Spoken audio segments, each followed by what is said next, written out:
दिल्ली में लव जिहाद का चौंकाने वाला मामला सामने आया है। मोहन गार्डन में एक हिंदू परिवार ने अपने मुस्लिम पड़ोसी मोहम्मद इमामुद्दीन पर अपनी 14 साल की बेटी को ले जाने का आरोप लगाया है। उनकी बेटी 12 अप्रैल से गायब है। 45 साल का आरोपी मोहम्मद इमामुद्दीन भी फरार है। परिवार का दावा है कि आरोपी ने उनकी बेटी को लव जिहाद के जाल में फंसाकर अपने साथ ले गया।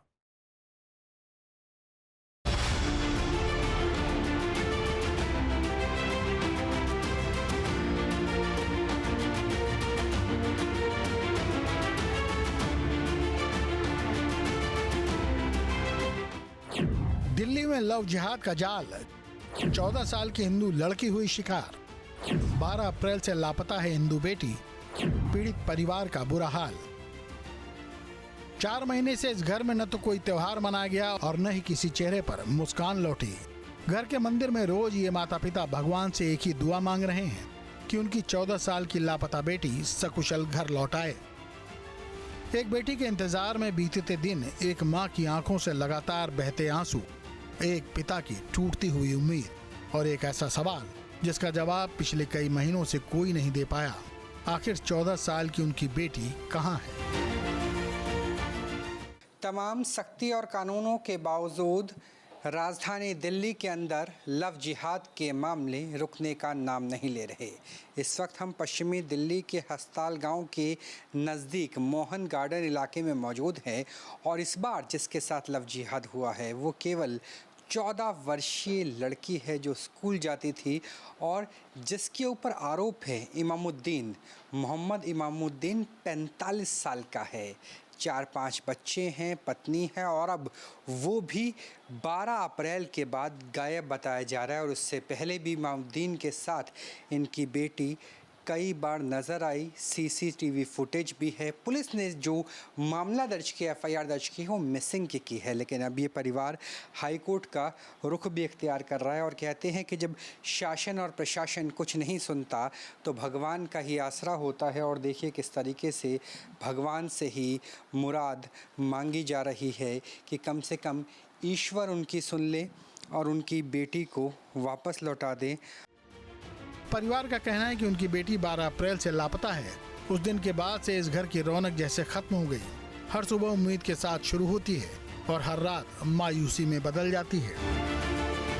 माता पिता का आरोप है कि उन्होंने पुलिस से कई बार मदद मांगी लेकिन अब तक उनकी बेटी का कोई सुराग नहीं मिल पाया है। पीड़ित परिवार का कहना है कि अब उनका भरोसा पुलिस से ज्यादा भगवान पर है, इसलिए हर दिन मंदिर में बैठकर वे अपनी बेटी की सलामती की दुआ मांगते हैं। पुलिस हमारी कोई मदद नहीं कर रही, हम तो परेशान ही हैं। हम जिसके पास भी जाते हैं वो ये SHO हमको पहले कह रहा तुम्हारी लड़की बेबर गायब होगी तो हम ढूंढेंगे। तो हमारा यही काम रह गया था लड़की ढूंढने के लिए।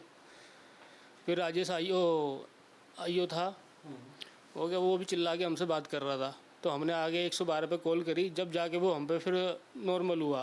पहले हमारी एफआईआर होल्ड पे डाल रखी थी उन्होंने और एफआईआर भी मिसिंग की है। आपकी आंखों से आंसू निकल रहे हैं तो उम्मीद नहीं रह गई है कम से कम पुलिस से आपको कि क्योंकि 12 अप्रैल से और अब तो जुलाई का महीना आ गया।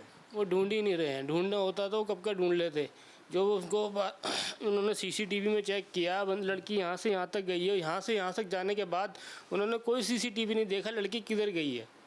सिर्फ ये बोल दिया यहाँ से लापता हो गई, यहाँ से लुप्त हो गई। कहाँ गई? धरती खा गई कि आसमान खा गया? पीड़ित माता पिता का आरोप है कि उनकी 14 साल की बेटी लव जिहाद का शिकार हो गई है। इमामुद्दीन से पहले से उन लोगों के साथ चली गई। वो अपनी लड़की लेके आ गया था। उनकी लड़की भी है बड़ी, ये 16-17 साल की है। वो लड़की लेके आ गया। उसी लड़की के बहाने से मेरी लड़की ले गया। और जब हम वहाँ ढूंढ रहे थे उसी कॉलोनी में, वो इमामुद्दीन हमारे सामने घूम रहा था। 2-2.5 लाख रुपए कह रहा इनाम रख दो उस पर, लड़की पे मिल जाएगी। तो हमें उस पर डाउट नहीं हुआ। तो हमने तो ऐसे सोचा इसके यहीं पे कोई लड़का जो फ्रेंड है वहाँ खाटू शाम का जागरण हो रहा था तो कह रहा मैंने यहीं छोड़ दिया था, मैं चला गया था। अब वो कह रहा वहाँ से तो चली गई। तो हमने ढूंढा तो वहाँ नहीं मिली। और फिर बाद में पता लगा, हमने सीसीटीवी खंगाला तो हमने कुछ जोर लगाया पुलिस वालों के साथ, मतलब बहसबाजी करके। जब जाके उन्होंने सीसीटीवी देखा ना तो हमें बोल रहे थे ये सीसीटीवी ख़राब है, नहीं चल रहा है। उनका आरोप है कि पड़ोस में रहने वाले 45 साल के मोहम्मद इमामुद्दीन नाम के एक व्यक्ति ने उनकी बेटी को पहले लव जिहाद के जाल में फंसाया और फिर उसका ब्रेन वॉश कर अपने साथ लेता गया। हमें ऐसा डाउट हुआ मतलब कुछ ना कुछ करा दिया उस पर। वो चुपचाप यहाँ कोने में बैठी रही, लाइट बंद कर रखी थी, लेटे पे थे, करीब 12 साढ़े 12 1 बजे का टाइम था, नहीं 3 साढ़े 3 बजे का टाइम। वो अकेली यहाँ बैठी रही, वो कुछ नहीं बोल रही थी। शाम को ये ऊपर गए हैं, छत धो रहे थे, साफ़ सफाई कर रहे थे, छोटा वाला भी गया हुआ था उसका भाई। और ये नीचे आई है पूजा करने के लिए 7 बजे करीब, और वो चुपचाप चली गई जैसे उसको कुछ करा रखा हो। उससे पहले कुछ खाना वाना भी नहीं खाया था? नहीं खाया। कब से ऐसी स्थिति थी? क्योंकि इनका जो पिता का कहना है कृष्ण का कि महीने साथ रही है ना हमारे बाद में दोबारा, तब से वो ऐसी थी, कम बोल रही थी, और हम कुछ बोल रहे हैं तो कोई जवाब ही नहीं दे रही है, चुपचाप बैठ के ऐसे जैसे बोलता है, कोई जवाब ही नहीं दे रही हमारी बात का। हम कह रहे हैं खाना खाना, सोना, पढ़ाई करना। खाना बहुत कम खा रही थी नाम के लिए। आरोपी मोहम्मद इमामुद्दीन न सिर्फ शादीशुदा है बल्कि 5 बच्चों का पिता भी है। पीड़ित परिवार के मुताबिक आरोपी इससे पहले 2 बार उनकी बेटी को बहला फुसला कर ले जा चुका है। दोनों बार काफी मशक्कत के बाद उसे वापस घर ला गया था। जब मेरी लड़की मिली थी, हम लेके आए थे, तो घर पे आके जैसी घर पे आई, वो 2-3 दिन तो सही रही, उसके बाद वो हिजाब सी डालने लगी। और अकेला सा चुपचाप बैठने लगी कोने में, ना नहाती थी ना खाना खाती थी ज़्यादा, और बस इसलिए चुपचाप। आपको लगता है कि जादू टोना तो नहीं हो? कुछ करा दिया उसको, वैसे तो वो कुछ लग नहीं रहा था मेरे को। डाउट 2-3 पीड़ित माता पिता का कहना है कि जब आरोपी के चंगुल से निकलकर उनकी बेटी घर लौटी थी तो उसका व्यवहार पूरी तरह बदल गया था। वो घर वालों से दूरी बनाने लगी, छोटे भाई के साथ पहले की तरह नहीं खेलती थी, कम बात करती थी, खाना भी कम खाने लगी थी। परिजनों का यह भी दावा है कि उसने हिजाब पहनना शुरू कर दिया था। मतलब किससे? जाके शादी करा देंगे तेरी, उसको लड़की किससे? को किससे? बोला था मेरी, उसी ने, इमामुद्दीन ने, कि यहाँ से चली चल, तेरे को ढूंढ रहा है, मार डालेंगे। मतलब आप दोनों के खिलाफ भड़का रहा है? हाँ, हमारे खिलाफ भड़काया है। इनके भाई था ना साथ में, तेरा चाचा और पापा बहुत गुस्से में, तेरे को ढूंढ रहे हैं।